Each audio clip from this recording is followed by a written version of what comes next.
Exodus 10. The eighth plague, locusts.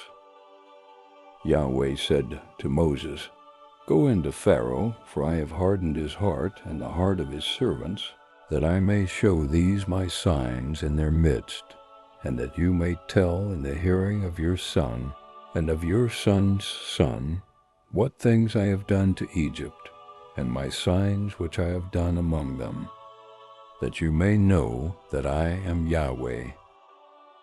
Moses and Aaron went in to Pharaoh and said to him, "This is what Yahweh, the God of the Hebrews, says, How long will you refuse to humble yourself before me? Let my people go, that they may serve me. Or else, if you refuse to let my people go, behold, tomorrow I will bring locusts into your country, and they shall cover the surface of the earth, so that one won't be able to see the earth. They shall eat the residue of that which has escaped, which remains to you from the hail, and shall eat every tree which grows for you out of the field. Your houses shall be filled, and the houses of all your servants, and the houses of all the Egyptians, as neither your fathers nor your fathers' fathers have seen, since the day that they were on the earth to this day." He turned and went out from Pharaoh. Pharaoh's servants said to him, "How long will this man be a snare to us? Let the men go, that they may serve Yahweh, their God. Don't you yet know that Egypt is destroyed?" Moses and Aaron were brought again to Pharaoh, and he said to them, "Go, serve Yahweh your God. But who are those who will go?" Moses said, "We will go with our young and with our old, with our sons and with our daughters, with our flocks and with our herds will we go, for we must hold a feast to Yahweh." He said to them, "Yahweh be with you, if I will let you go with your little ones. See, evil is clearly before your faces. Not so. Go now, you who are men, and serve Yahweh, for that is what you desire." They were driven out from Pharaoh's presence. Yahweh said to Moses, "Stretch out your hand over the land of Egypt for the locusts, that they may come up on the land of Egypt, and eat every herb of the land, even all that the hail has left." Moses stretched out his rod over the land of Egypt, and Yahweh brought an east wind on the land all that day, and all the night. And when it was morning, the east wind brought the locusts. The locusts went up over all the land of Egypt, and rested in all the borders of Egypt. They were very grievous. Before them there were no such locusts as they, neither after them shall be such. For they covered the surface of the whole earth, so that the land was darkened, and they ate every herb of the land, and all the fruit of the trees which the hail had left. There remained nothing green, either tree or herb of the field, through all the land of Egypt. Then Pharaoh called for Moses and Aaron in haste, and he said, "I have sinned against Yahweh your God, and against you. Now therefore please forgive my sin again, and pray to Yahweh your God, that he may also take away from me this death." He went out from Pharaoh and prayed to Yahweh. Yahweh turned an exceeding strong west wind, which took up the locusts and drove them into the Red Sea. There remained not one locust in all the borders of Egypt, but Yahweh hardened Pharaoh's heart, and he didn't let the children of Israel go. The ninth plague, darkness.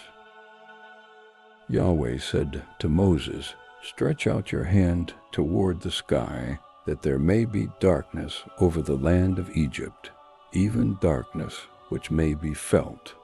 Moses stretched out his hand toward the sky, and there was a thick darkness in all the land of Egypt 3 days.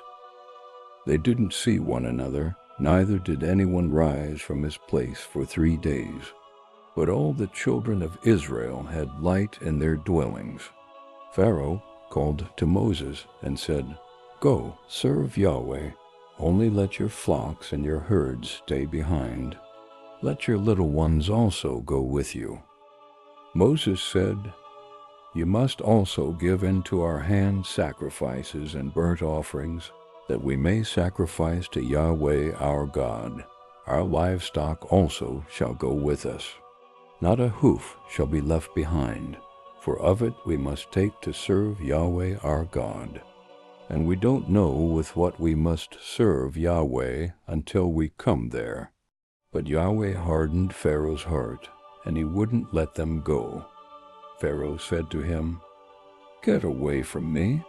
Be careful to see my face no more, for in the day you see my face you shall die." Moses said, "You have spoken well. I will see your face again no more." Exodus 11. The plague on the firstborn foretold. Yahweh said to Moses, "Yet one plague more will I bring on Pharaoh and on Egypt. Afterwards he will let you go. When he lets you go, he will surely thrust you out altogether. Speak now in the ears of the people, and let them ask every man of his neighbor, and every woman of her neighbor, jewels of silver and jewels of gold."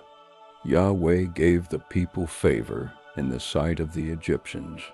Moreover, the man Moses was very great in the land of Egypt, in the sight of Pharaoh's servants, and in the sight of the people.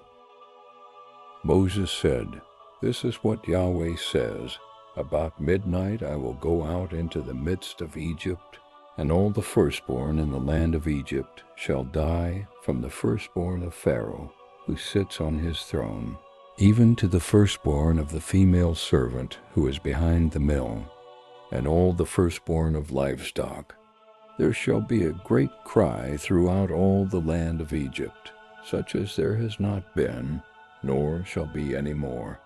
But against any of the children of Israel a dog won't even bark or move its tongue, against man or animal, that you may know that Yahweh makes a distinction between the Egyptians and Israel. All these your servants shall come down to me, and bow down themselves to me, saying, 'Get out,' with all the people who follow you. And after that I will go out." He went out from Pharaoh in hot anger. Yahweh said to Moses, "Pharaoh won't listen to you, that my wonders may be multiplied in the land of Egypt." Moses and Aaron did all these wonders before Pharaoh, and Yahweh hardened Pharaoh's heart, and he didn't let the children of Israel go out of his land.